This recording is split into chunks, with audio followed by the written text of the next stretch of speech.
Check.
Check.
Thank you, Mr. Mayor. All members of the council are present with the exception of Mayor Pro Tem Mueller. Thank you. All right. Thank you very much. And we are aware that Mayor Pro Tem Mueller is out of town this week and unavailable to join. Mr. City Attorney, is there any need for closed session? Yes, Mr. Mayor, we have 3 items this evening.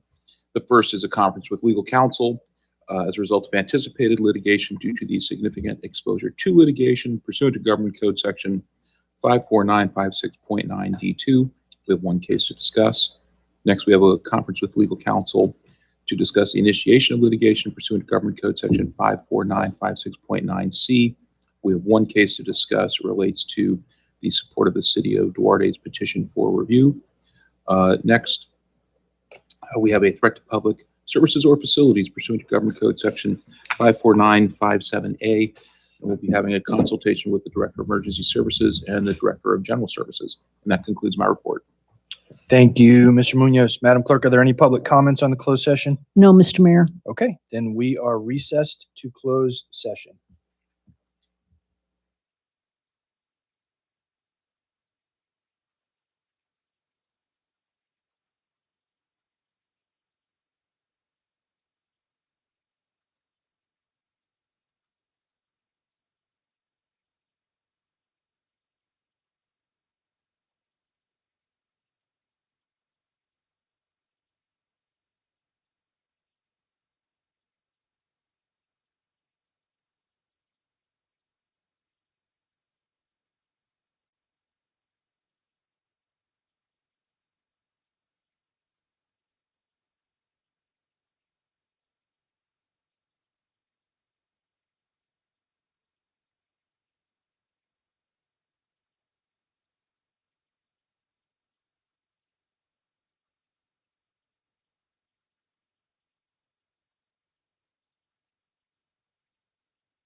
by Councilmember Vicsoric. Thank you, Mr. Mayor. Would you please rise, face the colors, place your right hand over your heart. Ready, begin. I pledge allegiance to the flag of the United States of America and to the republic for which it stands, one nation, under God, indivisible, with liberty and justice for all. Thank you, Councilmember Vicsoric. We have no proclamations tonight, but we do have the distinct pleasure of being joined by the representative of the California 49th Congressional District. Our Congressman, Mr. Mike Levin, is on the line. Congressman Levin, welcome, and the floor is yours. Thank you. Can you all hear me okay? We can. All right. Well, great. Well, thank you so much for having me for the meeting tonight. And I want to begin just by thanking Mayor Federico and the council for your leadership, for your collaboration. And I just wanted to take a few minutes to speak with you all about the American Rescue Plan. That's the new COVID relief legislation and how it'll help Dana Point get through this pandemic. You know, we're now more than a year into this national health crisis, national economic crisis, and the effects on the American people have been devastating across the country. We've lost loved ones and jobs, homes, businesses, and so much more. And I am thankful, though, that things are finally beginning to look much more positive. I'm sure you saw the news earlier today about the middle of June and some of the hopes around a light at the end of the tunnel. I'm sure you know that last month the president signed the American Rescue Plan into law, and it's essentially a comprehensive relief package that's going to bring critical aid back to our district. It represents a really bold series of actions, and there's a lot in this bill that I think will help our neighbors here in Dana Point as well as the Americans across the country with shots in arms, money in pockets. I'm sure you know that it includes $1,400 direct payments for individuals and families, things hopefully as simple as making rent, feeding our children, paying bills. I'm happy that many of those checks have already arrived in Americans' bank accounts. And it also includes funding to help feed hungry families, and it supports organizations, including an expanded paycheck protection program that now can be applied to 501c nonprofits of all sizes and types, with the exception of 501c4 lobbying organizations. And this will help our local food banks and other nonprofits receive relief. The PPP funds are also critical for small businesses like the ones right here in Dana Point trying to make it through the pandemic. The bill includes an additional $7.25 billion in additional PPP funding, and also, very importantly, a restaurant revitalization fund with $28.6 billion for restaurants and bars with 20 or fewer locations that have been hit hard by the pandemic. And importantly, that's grant funding. And if anyone has any questions on how those programs work or would like additional information, please contact Terry Van Horn in our district office, our Orange County district office, which conveniently is located on the first floor of the Dana Point City Hall building. The Restaurant Revitalization Fund and the Paycheck Protection Program, I hope, will prevent more job losses. And many of our great restaurants and businesses have been struggling through this, and I hope that this will help. I have also been greatly concerned about the veteran population in our community. I sit on the Veterans Affairs Committee, and I chair the relevant subcommittee around veterans education, employment, housing, and homelessness. And I'm really proud that this legislation included $386 million for a rapid veterans retraining program to help those who are unemployed get back to work. And obviously, while all of this is critically important, a key piece that I want to highlight is the direct federal funding for cities like Dana Point that have fewer than 500,000 residents. I know that Dana Point has seen significant revenue losses because of the pandemic, and tax revenue from economic activity like tourism in our region has taken a dramatic hit. And look, I know that many cities have been forced to cut services or even have furloughs or layoffs or postpone or cancel new projects. You might know that in last year's CARES Act, that was the bill in March of last year, only cities larger than 500,000 received direct aid. And for the last year plus, I've been advocating that just wasn't fair, and that smaller cities needed to receive direct funding too. So I'm very proud to report that Dana Point will receive an estimated $6,320,000 to help maintain essential services, to help keep workers on the job, and the city will have a great deal of latitude in how those funds will be used. Additionally, the American Rescue Plan provides federal funding for our schools. I have 2 young children, my wife and I, that attend Capo Unified Schools, and we know that this has been a tough year for so many parents, for children like ours that have been stuck on Zoom, and we have a long way to go to rectify the learning loss and the other challenges we face. But with the federal funding in this bill, I think we're going to begin the process of getting our kids back into the classroom, and I'm really excited that Capo Unified will receive an estimated $39,943,000 to help with reducing class sizes, to modify spaces, to allow for adherence to the CDC rules, and to invest in better ventilation and personal protective equipment. Next up is the American Jobs Plan. You've probably heard about this bill. It's a comprehensive recovery legislation based on infrastructure and innovation and the growth of jobs. And I hope we see a lot of that job growth right here in South Orange County. Updating our country's infrastructure is incredibly important. You may have seen that we ranked 13th on infrastructure investment among major nations. That's nowhere near good enough. The American Society of Civil Engineers gave us a C-. And if you're like me, that is completely unacceptable. So while we improve our nation's infrastructure, we're also going to create millions of good paying jobs, and that will hopefully fortify and expand our middle class. And I am very hopeful that the investments we make in the American Jobs Plan will support infrastructure projects right here in our region. And so I'm excited to work with the city of Dana Point and all of you on these priorities. And once again, I'd like to just offer our Orange County District Office as a resource to any Dana Point residents. We're located, as I said, on the first floor of the City Hall building. Our office is run very capably by Terry Van Horn, a Dana Point resident herself, and she does a great job. And if you're interested, you want our contact info, you can go to our website at mikelevin.house.gov. And with that, I'll turn it back over to our host. Thank you all so much, everybody. Thank you very much for joining us, Congressman Levin. Thank you to you and your staff for the work that you're doing on behalf of the residents of the city of Dana Point.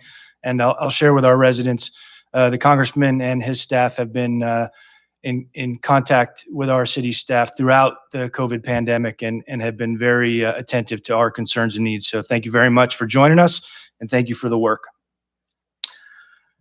Moving on tonight, reading of our ordinance titles. Madam Clerk, are there any ordinance titles to read?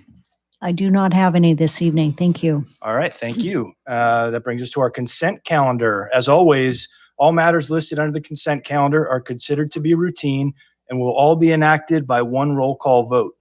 There will be no separate discussion of these items unless members of the council, the public, or staff request that specific items be removed for separate action. Are there any items, Madam Clerk, to be removed by the public? No, Mr. Mayor. The staff, Mr. City Attorney? Mr. City Manager? No, sir. Council? No. Madam Clerk, are there any public comments on the consent calendar? No, sir. All right. Then I will move the consent calendar items. Second. All those in favor? Aye. Opposed? All right. Thank you. Madam Clerk, are there any public comments tonight? There is not. No public comments. Then that brings us to unfinished business. Item number 9 on the agenda tonight, the Dana Point Trolley Program Update. Do we have a staff report, Mr. City Manager? Mr. Sinacori. Good evening, Mayor and Council. It's a pleasure to be in front of you with our report about our Dana Point Trolley Program. I'm going to touch on some highlights that are in the staff report, walk you through the quickest presentation of all time, and then leave it up to you guys at the end for questions. So first, I just want to start with the fact that our city has been collaborating with the city of San Clemente, the city of San Juan Capistrano, and the city of Laguna Beach to launch the post-pandemic trolley programs in a coordinated fashion. All the cities have been talking on a weekly basis for the last 2 months. The city of San Clemente is hearing this item tonight at their city council. They are basically aligned with Dana Point's recommendation to the council tonight. The city of San Juan Capistrano is starting their weekend service. Basically would be June 4th. That is their regular start day and time for their program. So they're on track. City of Laguna Beach is going to drag a little bit in that they'll start their daily service June 25th is the current plan, unless something happens with their city council and they change their position. Also want to mention, if we can go back to that one, collaboration with OCTA has been critical in this effort, and there's a lot of information in your staff report about all the things that OCTA has done for us over the course of this pandemic to help this program stay alive. I want to thank them for that. And then again, just touching on the staff report, again, has a lot of information that I'm not going to talk about in the presentation, but definitely refer back to it. Next slide. Thanks, Jamie. So our weekend service is planned to start Memorial Day. That would be the Friday before the Memorial Day weekend and run through June 20th. That'd be 3 weekends, Friday, Saturday, Sunday, and obviously including Memorial Day. Next slide. Daily service would start June 25th and go all the way till Labor Day. That's September 6th. Hours are noted there and also in your staff report. I will not bore you with reading all of that. Next slide, please. So another really important thing, prior to the 2020 season, the city worked with the city council and our stakeholders around the community and came up with new routes. Unfortunately, we never got to run those routes. Broke our heart because we had everything ready to go, all the signs and marketing and everything ready to go. So we can't tell you how thrilled we are that we're going to get to try these finally. I know there's a lot of community members out there that are looking forward to the extra reach that these 2 routes will get to in the city, because it's definitely reaching to areas we've never gotten to before. So I won't walk you through the whole route, but there's a north route and a south route, and they touch in a whole bunch of places so that there's a lot of transfer opportunities.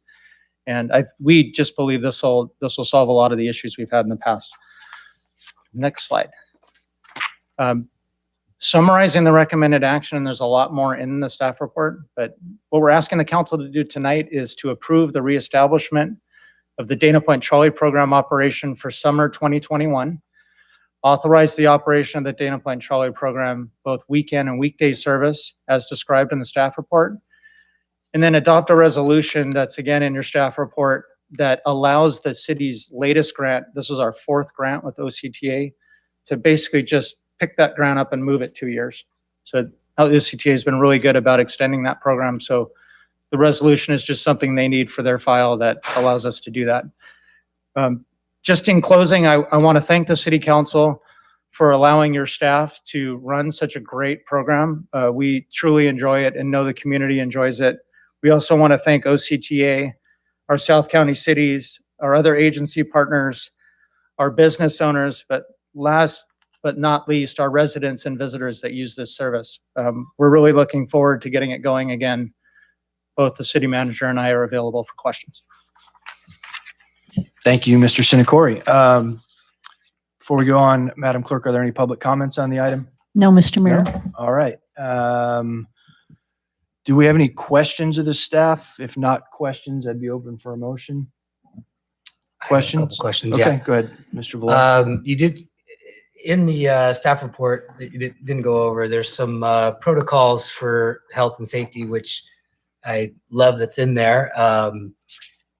So my question really has 2 parts, and I think they're connected. One of the things I think is missing in there is the number, or limit the number of people that go on the trolley. And if so, does that, I'm trying to understand how OCTA grants us this. I guess it's based off of the number of people that take the trolley. So am I arguing against myself? If we limit the number of people, does that mean that we risk the funding that we could get? So if you could first answer, if we can talk a little bit about maybe having a limit, and how does that impact OCTA paying for it? All right, I'll start, and then if the city manager wants to add. So the first question about limiting capacity, our plan is to open the trolleys wide open, because since they're open air, and limit standing, but try to let most of the seats function because you're an open air trolley with the requirement that you have to wear a mask when you're on the trolley. That's how we were going to approach the open air trolleys. We are going to have to look at, one of our buses will be a shuttle that will be enclosed. We will have to look at limiting capacity on that asset to meet our health obligations. So hopefully that answers the first one. I don't know if you So want me then to move- how does that impact? I'm trying to understand how OCTA grants, I believe it's based off of the number of passengers. So does this hurt us by limiting to only seats only? Well, then that's going to limit the number of people that can go on there. So to answer your question, very direct, OCTA has tied the money we get to ridership. There's no way we're going to get around it. Okay. So we've tried, we've asked a bunch of questions. They explained all the reasons about it and we understand. So to that end, because we're open air and we're able to have most of our seats open on those buses, we don't believe we're going to have a ridership problem. So in essence, we think the risk is low, but that doesn't mean that your staff's not going to be watching it every single day and making sure that we're getting the ridership. Because if we need to come back to you and say, you know what, this isn't working, we need to pull the plug or talk about a change, we can always do that. Okay. So hopefully that answers your question. It did. So thank you. So a follow on to that. So you have the list of protocols here, but what's not on there is that you're going to try to limit it to, you got to have a seat in order to be on it. And then that you're going to have all the windows open except for the shuttle. Is it necessary? Should we add that to this so that the public does know that these 6 things are going to be required? I think that's important to make everybody know what the rules are. You got to have a mask, there's hand sanitizer, you got to have a seat, all the windows are going to be open, all of that kind of listed in there. Of course, sure. That's all I have, Mr. Mayor. Thank you. Any other questions from the council? Mr. Frost? Thank you, Mr. Mayor. Mike, if we miss the ridership number, worst case, would we need some sort of budget adjustment? I get, what is that, over 200K, I suppose would be our risk. We would need a budget adjustment. Simply to transfer money to cover it, because this is run out of its own fund.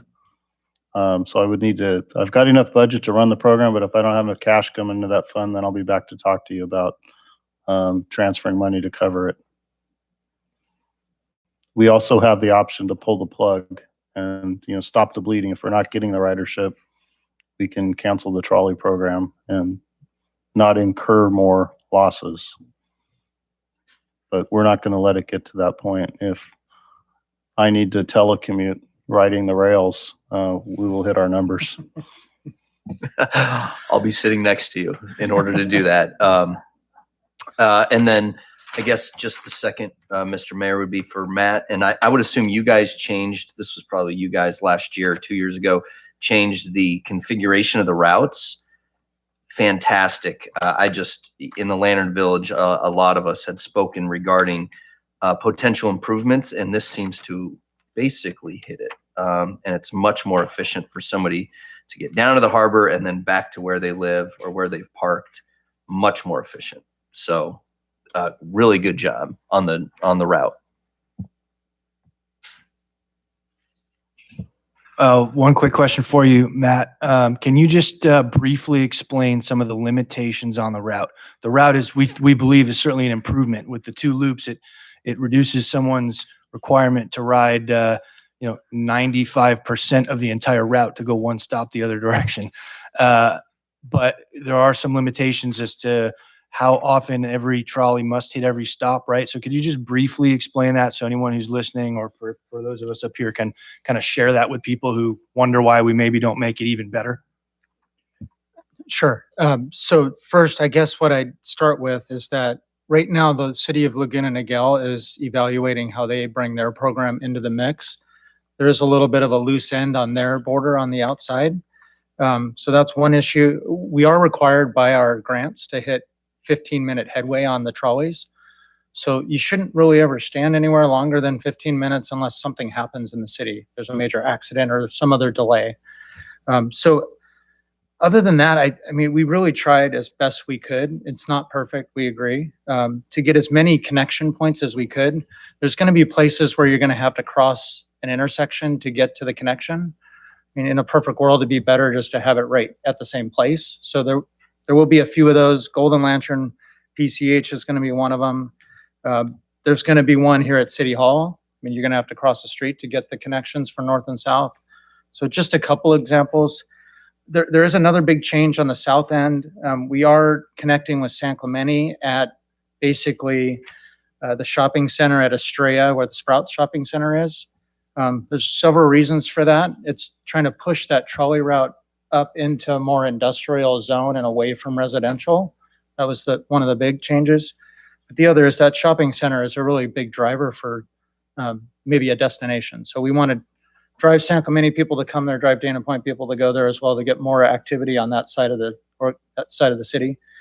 Other than that, the other change in capo is Pines Park stop will be on the Pines Park side. That will be better than being on the residential side. So again, people don't have to cross over as much. So I hope that answers your question. Again, I'm not sure the connections are perfect, but it's the best we could do. No, it absolutely answers the question. Ultimately, the 15 minutes requirement per stop for anyone who wonders why we don't just add one stop that's a minute down the road because it's more convenient. It throws the entire system off, and if we can't meet that 15 minutes, and no one ever waits longer than 15 minutes at a stop, we no longer qualify for the grant money. And so that is I think you would say the biggest limitation, right?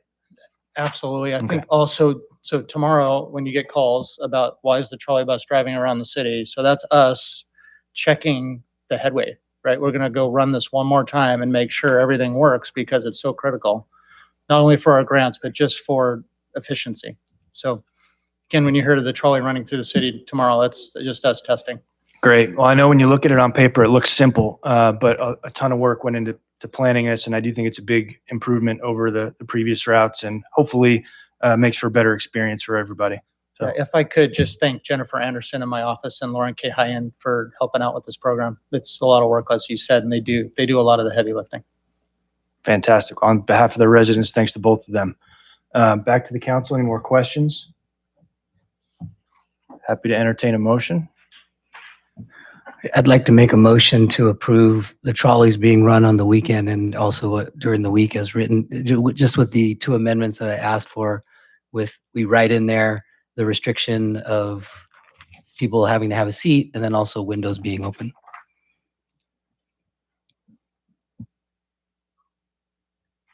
I'm going to ask you to clarify. There are 4 action items. Are you moving all 4, Mr. City Manager? If I could, we will make it part of our communications. If we were writing the communications today, that those are the rules, but we're going to be monitoring this as we go, and there may not be restrictions at some point. If everything, regarding coronavirus and its spread has hit really positive strides, then we may not have any restrictions. We had our walkthrough of the trolleys last week on site with the company owner and manager. We went through, we talked about changing a couple different things on the trolleys themselves, but when it comes to our communications, these are a little bit flexible, but we'll include those initially as we get the ball rolling here. So to clarify my motion, Mr. City Manager. I make a motion to approve all 4 recommended actions. Motion to approve all 4 recommended actions as written. Then is that? So are you? With the addition of those 2, the restrictions of the seat and also the windows being open. Okay. Mm-hmm. Is there a second? I'll second that. So then we motion and a second to adopt these with the addition of writing in masks and must have a seat. And I think, well, I'll open the discussion on this then. I think what the city manager is saying is if we write that requirement in, we would then have to come back to the council probably to change those operating procedures. Is that what you're saying, Mr. City Manager? I believe if we write it into your action, you're then telling us that's how we have to operate it. And Yeah. I do have a concern with going that far. Yeah, with today's news that California is going to open as normal, full open of the economy in June, I understand Councilmember Villar's point, certainly, but I would like to give the staff the leeway to operate these the best they can. So I personally would prefer to not add that language, to then not have to come back to the city council to change it. Those are my opinion. Anyone else? Well, Mr. Mayor, there is already language in there that says, that has restrictions, right? We got to wear a face covering, cleaned every hour, touchless hand sanitizer. Passengers need to wait for people to get off before they onboard. And those will be subject to change. There could be a time when we don't need to clean it every hour. So adding those 2 bullet points, to me, I don't know that it changes it all that much. We're still going to be in the same position if things loosen up and we no longer have to meet all of these requirements. We'd have to come back anyway to amend it. That's how I'm reading it. Maybe I'm reading it incorrectly. And then I guess I'm not certain I understand which bullet points we're adding. We're adding them to the PowerPoint presentation? To the staff report, there's 4 bullet points that talk about safety protocols. One of them is everyone's required to wear a face mask. The other one is hourly cleaning. The other one is a touchless hand sanitizer. And the other one is you got to wait for people to get off before you get on. I'd like to add 2 more. One that says everyone must have a seat. And then another one that says the windows are going to be open in the trolley. Okay, understood. If I could just weigh in for a second, just for clarification, Councilmember Villar, the staff report is not a binding document. It's just staff telling you what's kind of going on. If it is your desire to make those 4 bullet points be part of your action, then you need to amend the proposed resolution to include that. And if you want to go further to add these additional 2 bullet points, then you need to amend the resolution to also include those. The way this is structured, staff is just telling you this is what we're going to do. If you adopt the resolution, it's not in there in a binding kind of a way. If you want it to be binding, you can do that by putting it into the resolution, and then as the mayor indicated, we'd have to come back to council to change that. But I think the conversation I heard, whether this is what you want or not, is different than what I heard was correct. It's the way it's currently written. We intend to do these things, but we're pretty much just going to do whatever we're required to do that are consistent with whatever CDC, state, county protocols are out there, and kind of our own common sense. And those will be kind of in flux. So if you do nothing, that's what's going to happen. If you really feel strongly about it, you want to add it, we just have to amend the resolution. Got it. Okay. So yeah, I thank you for that clarification. So yeah, I think, a somewhat flexible list of here's some of the things that we're going to do, which is on here, which is great. And those are going to be subject to change. And I'd like to add to that, not official rule list of the 2 things that I said, but I don't want to change the ordinance the way it's written. So thank you for that clarification. I appreciate that. So my suggestion, if that's your goal, is to simply say you'd like staff to include that to the degree that it's still required, if that's what you're trying to get at. Yes. So, Yes. okay, without having to amend the resolution. Okay. Thank you. Thank you, Mr. City Attorney, for articulating what was going on in my head there and trying to Mr. Frost, do you still second that motion? No, the way it's clarified. I'll take that back. And I think I agree with you, Councilmember Villar, in that let's just start at this 6 bullet points. And clearly as things open up, hopefully a lot of those are gone by the end of summer. So I agree with you. Let's sort of add it as an initial starting point. Doesn't have to be in the resolution. So I'd like to amend my motion then. I'd like to make a motion to approve the ordinance as written with the four, looking for the right wording here, with the four recommended actions as written in the report.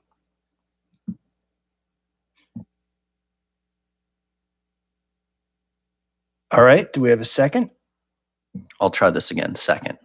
Fantastic. Mr. Vicsoric, any discussion? Thank you, Mr. Mayor. I guess I'm trying to make sure I understand what it is we're doing. I tend to agree with, I think the point that you were making, and I trust staff when they say they're going to do these things, and to direct it from the city council and have to come back, when we're going to alter it doesn't seem to be the best way to go about doing this. I guess I do have one question. If one of the directions is to make sure the windows are open, aren't these open air trolleys, except for the one enclosed one, do they have windows, Mr. Sinacori?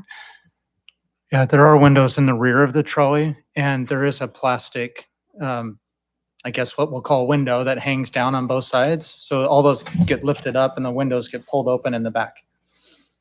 Okay, so is that your understanding of what the motion would entail, that those are always, are you already planning on doing that? We are. Okay.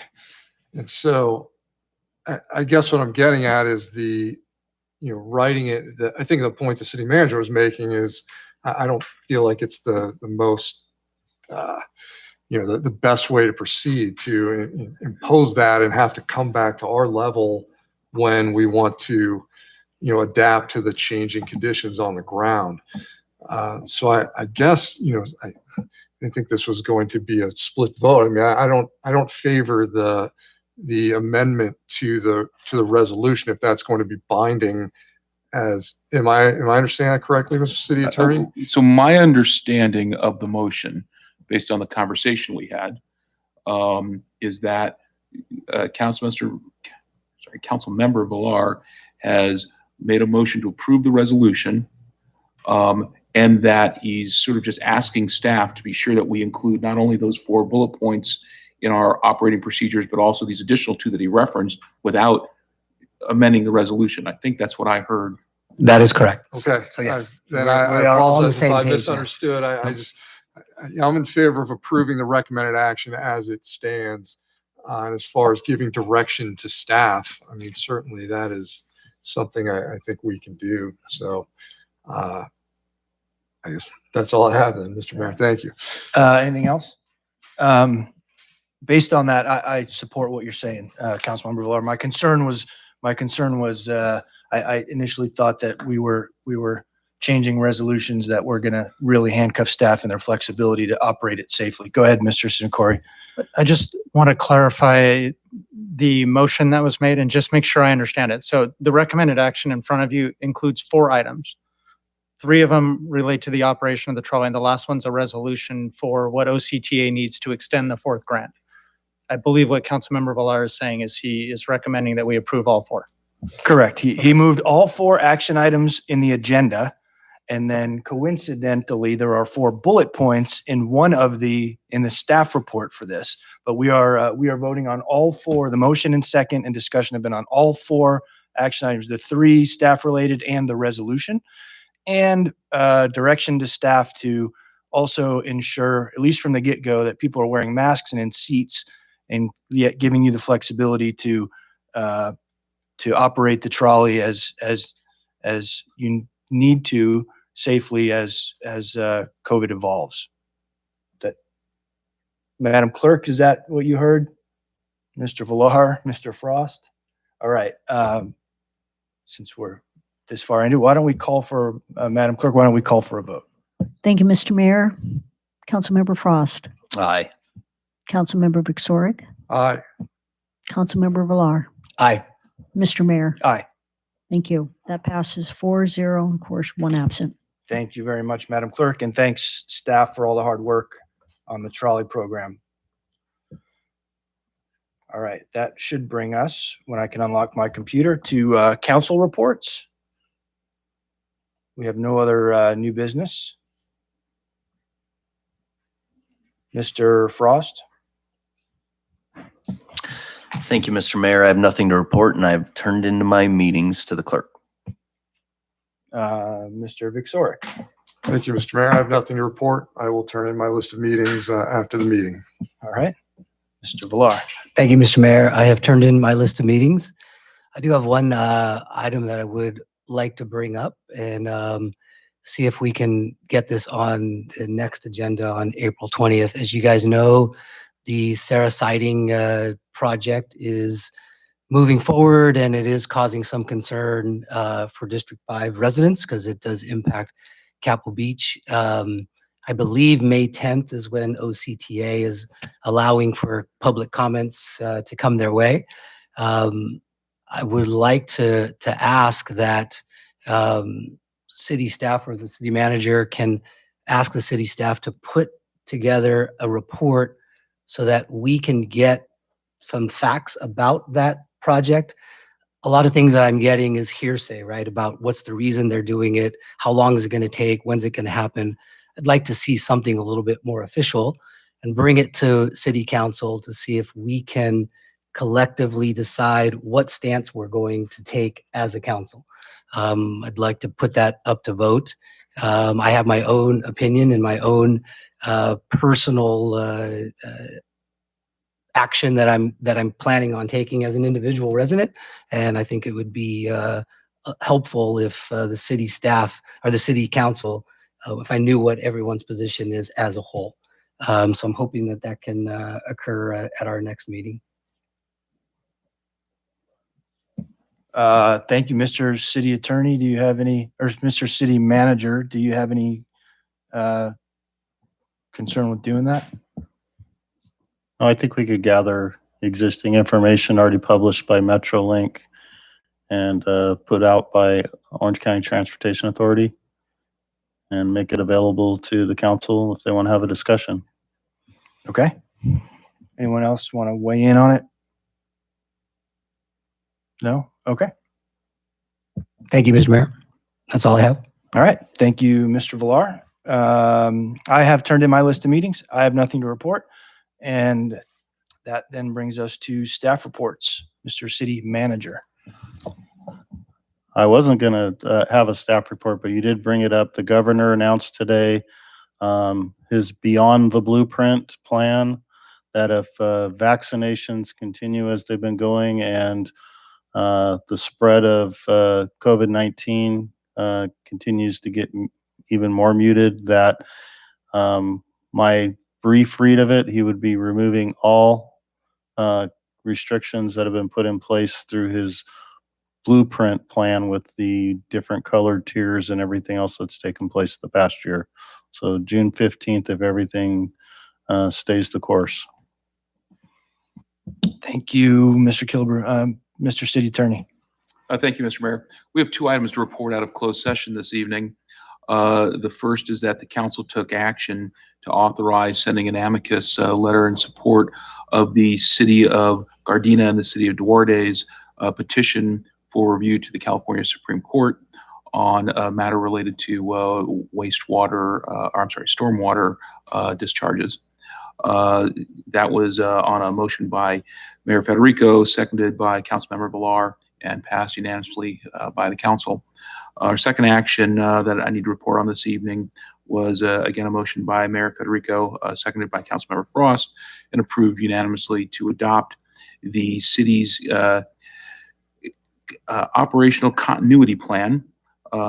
This is just a FYI to the public that we have done it for sake of transparency. This is a confidential document. It deals with emergency operations in the event of a whole variety of emergencies, including terrorist acts. And so it's not something that would be available to the public, but we did feel it was important to let the public know we took the action. That concludes my report. Thank you, Mr. Munoz. That's it for tonight. That brings us to adjournment. The next regular meeting of the City Council will be April 20th, 2021 at 5 p.m. here in this room, City Council Chamber, located at 33282 Golden Lantern, Suite 210, Dana Point, California. Remind everybody to please shop local, dine local, stay local, be safe, and look forward to enjoying your summer.